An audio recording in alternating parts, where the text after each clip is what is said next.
សូមធ្វើការប្រកាសនឹងជួនដំណឹងឲ្យបងប្អូនបានដឹងតាក់ទងជាមួយនឹងកម្មវិធីបញ្ចប់បឋមសិលាកសាងពុទ្ធរូបបុណ្យឆ្លងអណ្ដូងទឹកនិងស្រង់ព្រះវីដេអូដែលបងប្អូនកំពុងតែទស្សនានេះគឺជាកន្លែងដែលត្រូវប្រត់ធ្វើជាមួយនឹងកម្មវិធីបុណ្យដែល admin បានជម្រាបកាលពីខាងដើមអញ្ចឹងថ្ងៃពុធ300ខែពិសាខឆ្នាំបសាញ់សប្តាហ៍ស័កពុទ្ធសករាជ2569ត្រូវនៅថ្ងៃទី14ខែឧសភាឆ្នាំ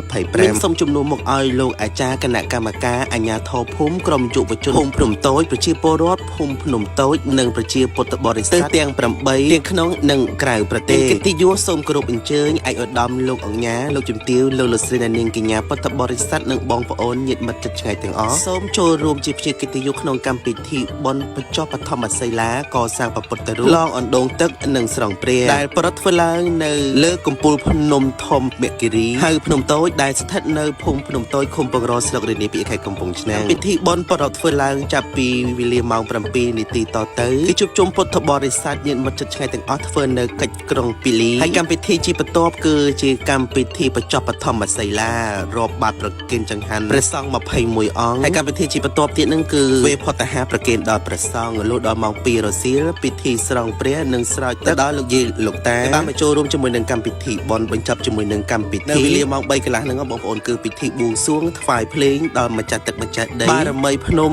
សុំកាត់ដើមឈើដើម្បីកសាងព្រះពុទ្ធរូបជាកិច្ចបង្ហាយបុណ្យដូច្នេះហើយសម្រាប់កំពូលភ្នំមគិរីហៅថាភ្នំតូចនឹងបងប្អូនដែលនៅម្ដុំសាលាបុណ្យភ្នំតូចនឹងអនាគតទៅនឹងមានព្រះពុទ្ធបដិមាដែលពួកយើងនឹងរៀបចំជាមួយនឹងកម្មវិធីបញ្ចប់បឋមសិលានៅថ្ងៃ300ខែពិសាខឆ្នាំបសាញ់សប្តាហ៍ស័កពុទ្ធសករាជ2569ត្រូវនៅថ្ងៃទី14ខែឧសភាឆ្នាំ2025នេះហើយដូច្នេះសម្រាប់បងប្អូនទាំងអស់គ្នាដែលបានទស្សនាជាមួយនឹងវីដេអូនេះកុំភ្លេច share ម្នាក់មួយហើយសូមមេត្តាយោគយល់និងអធិស្ឋានចូលរួមទាំងអស់គ្នានៅក្នុងកម្មវិធីបុណ្យដែល admin បានបញ្ជាក់តាំងពីខាងដើមនេះសម្រាប់វីដេអូនេះគឺមានតែប៉ុណ្្នឹងហើយអរគុណច្រើនបងប្អូនទាំងអស់គ្នាបានតាមដានទស្សនាវីដេអូនេះហើយបើមានកន្លែងណាខុសឆ្គងក៏សូមខន្តីនឹងអភ័យទោសកុំភ្លេចណាចូលរួមទាំងអស់គ្នានៅសាលាបុណ្យភ្នំតូច